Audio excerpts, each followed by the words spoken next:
High বন্ধুরা, আমার ভাগ্নির আজকে প্রোগ্রাম আছে। এই যে আমি বড় ভাগ্নি। হ্যালো বন্ধুরা, আমার একটা নতুন ভিডিওতে তোমাদেরকে অনেক অনেক ওয়েলকাম। আজ ছিল আমার ভাগ্নির ডান্স পারফরমেন্স, আর ওর ডান্স দেখার জন্য আমাকে এখন বায়না ধরেছে, মামি তোমাকে ভাইকে নিয়ে যেতেই হবে আমার ডান্স দেখতে।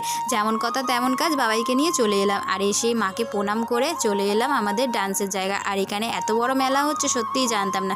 যাই হোক, মেলা দেখতে দেখতে চলে এলাম। আর এখানে ছোট ছোট দেখো বাচ্চাদের ডান্স শুরু হয়ে গেছে। আমাদের ছোট্ট ছোট্ট বাচ্চাদের নাচ দেখে আমাদের ধামাকা ডান্স শুরু হয়ে গেছে আমার ভাগ্নির। দেখো তো কেমন হয়েছে ওর ডান্সটা। कैश चाहिए मुझे, कैश चाहिए, कैश चाहिए मुझे, कैश चाहिए। पैसा देख, तमाशा देख, नाचेगी पिंकी फिर দাঁড়াও দাঁড়াও, এখানেই শেষ নয়, তোমাদেরকে একটা জিনিস দেখায়। এই দাদাটাকে দেখো, কত সুন্দর একটা গলার আওয়াজ বের করছে। প্রতিটা মানুষেরই কত ট্যালেন্ট থাকে, তাই না?